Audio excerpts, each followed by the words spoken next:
प्रभु यीशु मसीह के नाम से आप सबों को मेरा नमस्कार। मैं पौलुस भिंगरा तोरपा से। आज मैं आप लोगों के बीच में परमेश्वर के वचन से मैं बतलाना चाहता हूँ।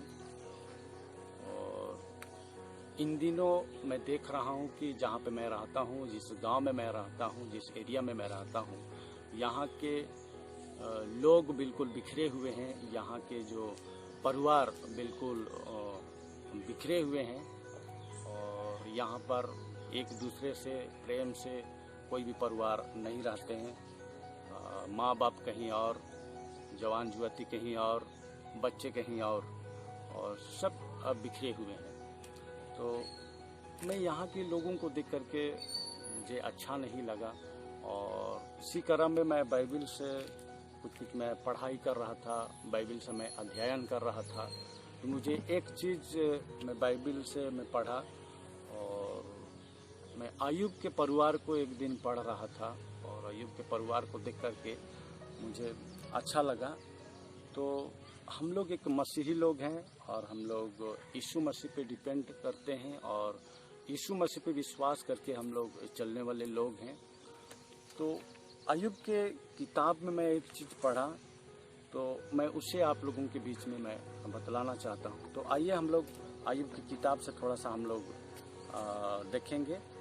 आइए हम लोग मेरे साथ खोलेंगे। तो उसका पहला अध्याय और उसका जो 1 वचन से लेकर के 5 वचन तक हम लोग पढ़ेंगे। उज देश में अय्यूब नामक एक पुरुष था। वह खरा और सीधा था और परमेश्वर का भय मानता और बुराई से दूर रहता था। उसके 7 बेटे और 3 बेटियां उत्पन्न हुई। उसके 7,000 भेड़ बकरियां, 3,000 ऊँट, 500 जोड़ी बैल और 500 गधियां और बहुत से दास दासियां थी। वरन उसके पास इतनी धन संपत्ति थी कि पूर्वी देशों के लोगों में वह सबसे बड़ा था। उसके बेटे बारी बारी से एक दूसरे के घर में खाने पीने को जाया करते थे और अपनी तीनों बहनों को अपने संग खाने पीने के लिए बुलवा भेजते थे। जब जब भोज के दिन पूरे हो जाते तब तब अय्यूब उन्हें बुलवा कर पवित्र करता और बड़े भोर को उठकर उनकी गिनती के अनुसार बलि चढ़ाता था, क्योंकि अय्यूब सोचता था कदापि मेरे लड़कों ने पाप करके परमेश्वर को छोड़ दिया हो। तो हम लोग यहाँ पर एक चीज़ देख रहे हैं कि अय्यूब एक धर्मी व्यक्ति थे और दूसरी बात अय्यूब एक अमीर व्यक्ति थे। तो अय्यूब धर्मी थे इसलिए वो एक अमीर व्यक्ति थे और परमेश्वर इसलिए अय्यूब को आशीष दी थी क्योंकि अय्यूब एक परमेश्वर पर भरोसा करने वाले थे और परमेश्वर को डरने वाले थे और परमेश्वर के मार्ग में सीधा और खरा चलने वाले व्यक्ति थे। तो हम लोग 5 वचन को विशेष करके हम लोग देखेंगे। यहाँ पर एक बात हम लोग पढ़ते हैं, जब जब भोज के दिन पूरे हो जाते तब तब अय्यूब उन्हें बुलवा कर पवित्र करता और उन्हें बड़े भोर को उठकर उनकी गिनती के अनुसार होमबलि चढ़ाता था, क्योंकि अय्यूब सोचता था कहीं मेरे लड़कों ने पाप करके परमेश्वर को छोड़ दिया हो। तो अय्यूब का जो एक परिवार को हम लोग यहाँ पर देखते हैं, वे लोग बहुत प्रेम से और एक दूसरे के साथ मेल मिलाप से रहते थे और उनके 7 बेटे थे, 3 बेटियां थी और टोटल उनके 10 बच्चे थे। और ये लोग जो है बारी बारी से एक दूसरे के घर में ये लोग प्रेम से भोजन करते थे और एक दूसरे के घर में ये लोग रहा करते थे। एक दिन बड़े बेटे के घर में, दूसरा दिन छोटे बेटे के घर में और इसी प्रकार से ये लोग सबके घर में ये लोग संगति करते थे, प्रेम से खाना पीना करते थे, प्रेम से बातें करते थे और प्रेम से एक दूसरे के साथ रहा करते थे। लेकिन जब भोज के दिन पूरे हो जाते तो अय्यूब उन्हें एक दिन अपने पास बुलाते थे और अय्यूब ये सोचते थे कि कहीं मेरे बच्चे लोग पाप करके परमेश्वर से दूर गया हो। तो अय्यूब डरता था कि कहीं मेरे बच्चे लोग पाप करके परमेश्वर को छोड़ दिया हो। अय्यूब ये सोचते थे कि कहीं मेरे बच्चे लोग परमेश्वर से दूर ना हो जाए। अय्यूब ये सोचते थे कि कहीं परमेश्वर के वचन को मेरे बच्चे लोग छोड़ ना दे। तो अय्यूब डरता था कि उनके बच्चे परमेश्वर से दूर ना हो जाए, क्योंकि अय्यूब अच्छी तरह से जानता था कि उनके परिवार में जो आशीषें थी, उनके परिवार में जो मेल मिलाप था, उनके परिवार में जो एकता थी, ये परमेश्वर की आशीष और अनुग्रह से था, क्योंकि अय्यूब परमेश्वर से डरते थे। तो जो अय्यूब चाहते थे कि उनके बच्चे अय्यूब की तरह परमेश्वर से डरे, परमेश्वर के नज़र में खड़ा रहे, परमेश्वर का भय माने और परमेश्वर के वचन के अनुसार चले। इसलिए अय्यूब ये परमेश्वर से अपने बच्चों के लिए समय समय पर वो प्रार्थना करते थे और गिनती के अनुसार उनके लिए होम बलिदान चढ़ाते थे।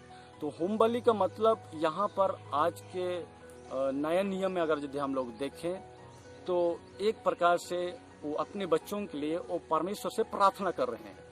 तो हम लोगों को चाहिए कि हम अपने परिवार के लिए प्रार्थना करें, अपने बच्चों के लिए हम प्रार्थना करें और अपने खानदान के लिए हम प्रार्थना करें कि हम लोग एक प्रेम से, एकता में एक साथ रहें। तो मेरे प्रियो, एक बात हम लोग को यहाँ से सीखने को मिलता है कि हम परमेश्वर से कई बार प्रार्थना करते हैं, हमारे घर में कुछ घटी कमी हो जाता है तो हम परमेश्वर से प्रार्थना करते हैं। हमारे घर में जब कुछ सामान घट जाता है हम परमेश्वर से प्रार्थना करते हैं। हमारे घर में जब पैसों की घटी कमी आ जाती है हम परमेश्वर से प्रार्थना करते हैं।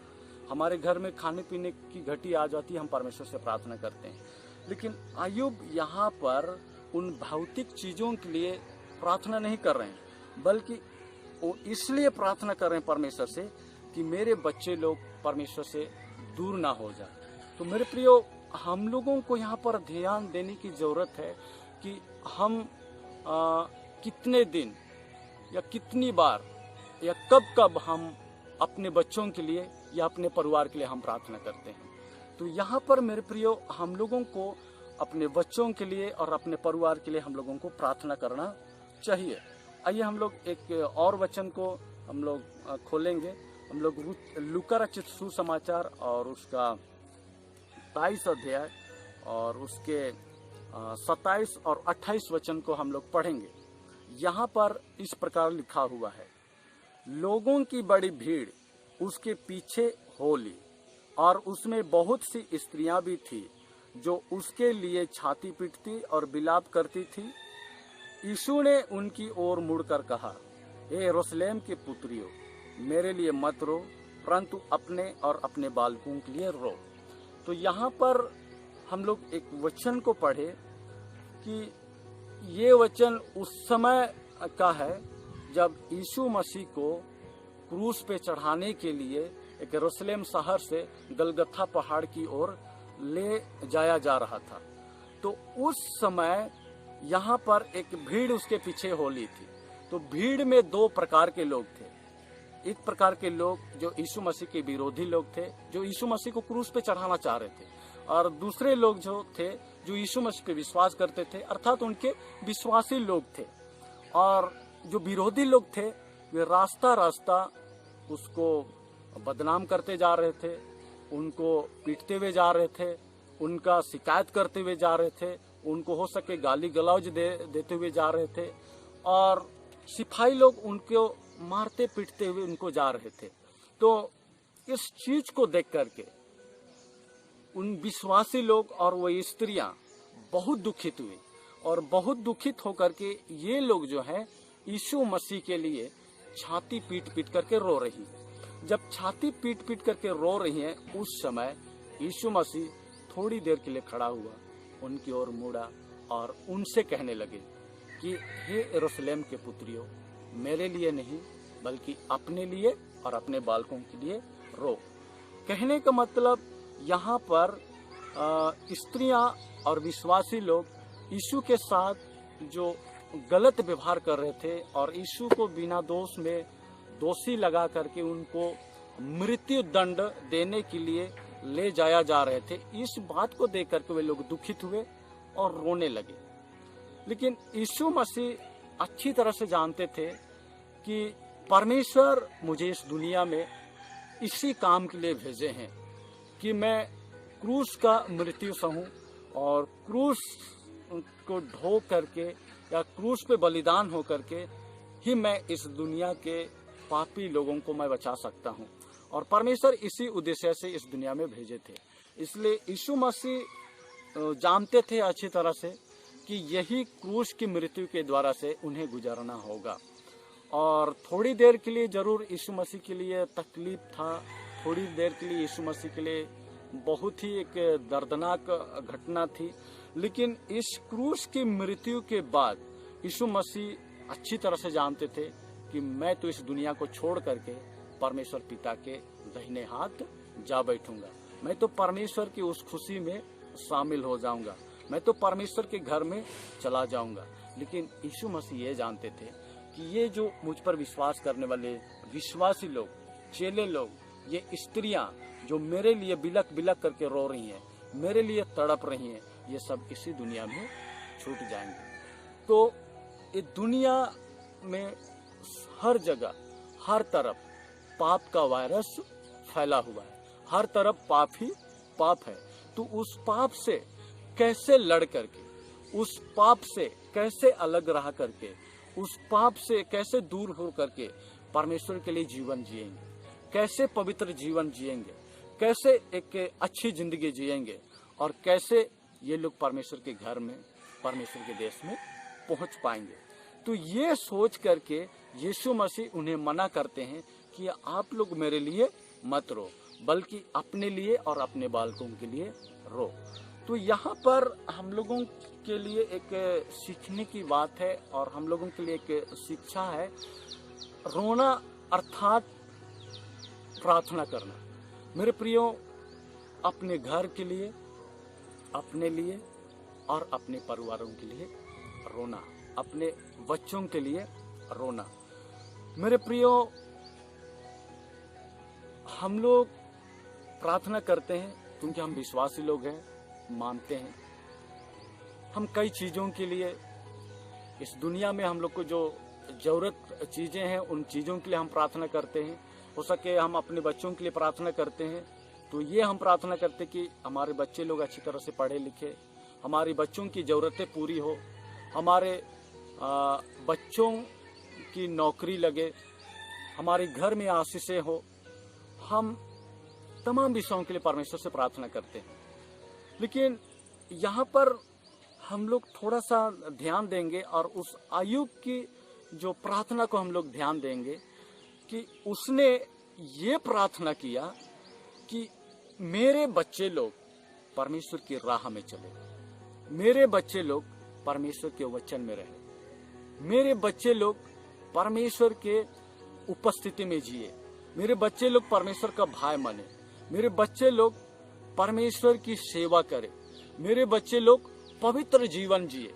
मेरे प्रियो, हम लोग विश्वासी लोग हैं। मैं मानता हूं कि हम लोग अपने परिवार के लिए प्रार्थना करते हैं, अपने लिए प्रार्थना करते हैं, हम लोग समाज के लिए प्रार्थना करते हैं, गांव के लिए प्रार्थना करते हैं, हम लोग अपने बच्चों के लिए भी प्रार्थना करते हैं। लेकिन यहाँ पर आयुब का प्रार्थना सबसे हटके था, क्योंकि वो भौतिक चीजों के लिए वो प्रार्थना नहीं किया, अपने बच्चों की जरूरत को पूरा करने के लिए प्रार्थना नहीं किया, अपने परिवार में आशीषित होने के लिए उसने प्रार्थना नहीं किया, बल्कि इसलिए वो प्रार्थना किया कि मेरे बच्चे लोग प्रभु आपके रास्ते से ना हटे, मेरे बच्चे लोग आपके रास्ते में चले, मेरे बच्चे लोग मेरी तरह, जैसे मैं आपका भाई मानता हूँ, मेरे परिवार, मेरे बच्चे लोग आपका भाई माने। इसलिए उसने प्रार्थना किया।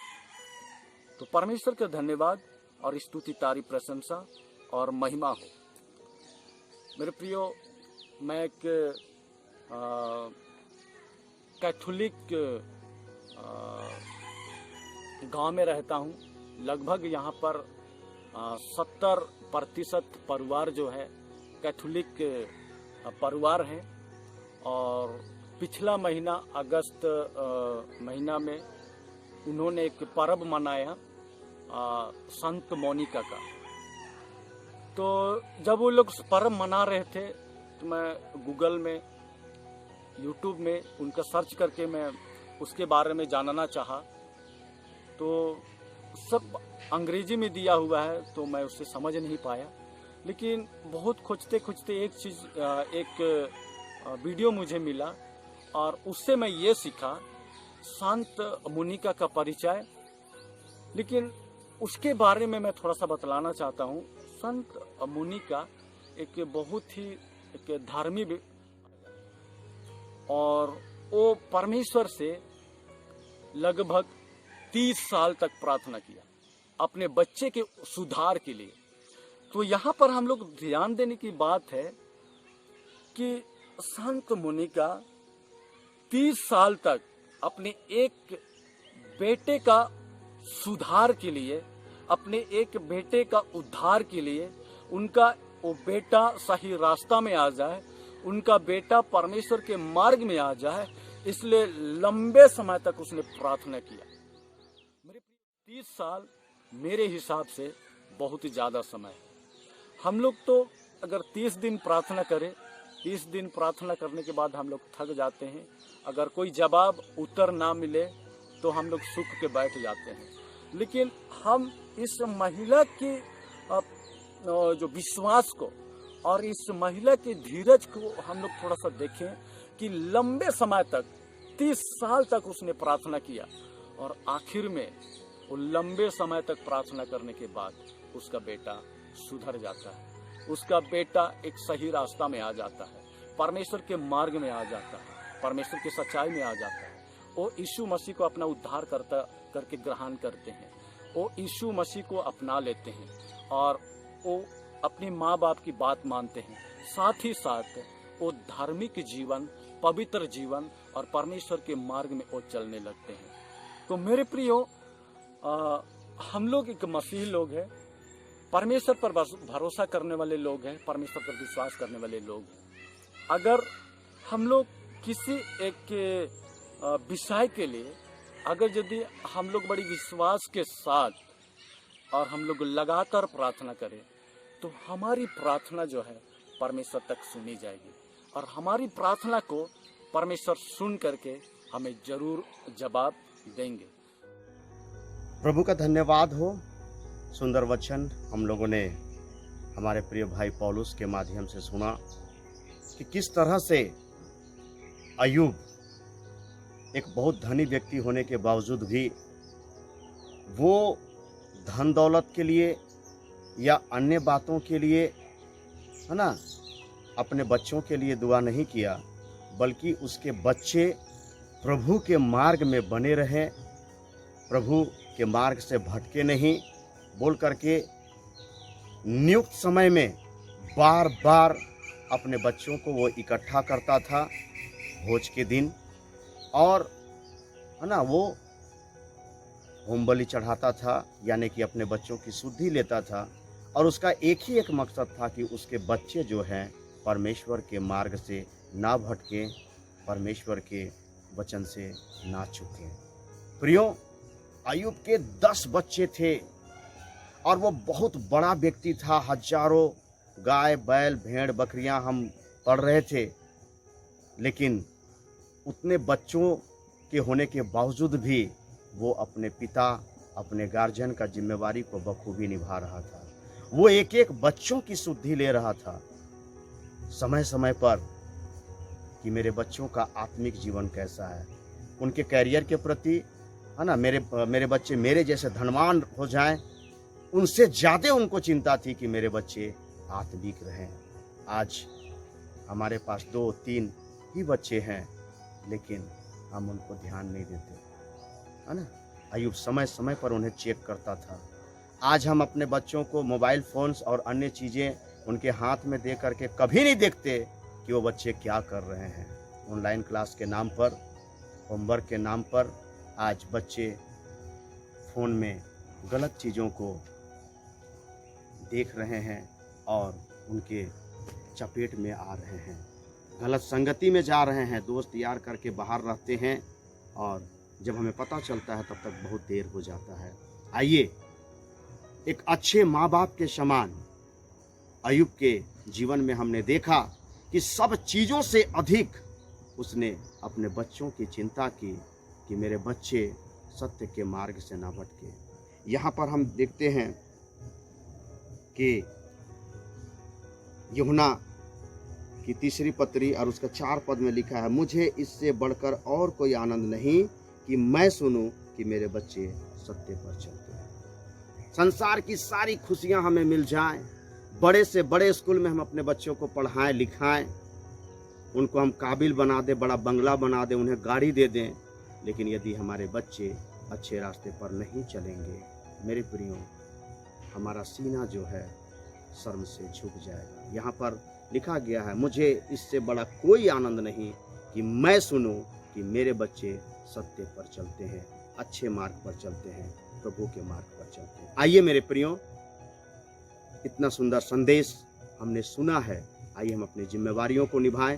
भाग दौड़ है, जिम्मेवारी है, काम है, नौकरी है, बिजनेस है, लेकिन उसके बावजूद भी हम अपने बच्चों के लिए समय निकालें, उनकी समय समय पर शुद्धि लें, अय्यूब के समान उनके लिए प्रार्थना करें, उनके आत्मिक जीवन की हम जांच करें और उनके कैरियर, उनके फ्यूचर, उनके नौकरी, उनको इंजीनियर, उनको डॉक्टर बनाने से बढ़ करके उनको हम एक अच्छा इंसान, एक आत्मिक इंसान बनाएं, ताकि हम भी कह सके इस वचन के अनुसार कि मुझे इससे बढ़ करके कोई आनंद नहीं कि मैं सुनूं कि मेरे बच्चे अच्छे मार्ग पर, सत्य मार्ग पर चलेंगे। और जब हमारे बच्चों के द्वारा हमारा नाम होगा, देखो फलाना का पिताजी जा रहा है, देखो फलाना की माँ जा रही है, वो बहुत अच्छा बच्चा है, बहुत अच्छा लड़का है, बहुत अच्छा लड़की है, तब हमें फक्र होगा और हम प्रभु की महिमा करने पाएंगे। प्रभु इन वचनों से आप सबको आशीष दे। धन्यवाद।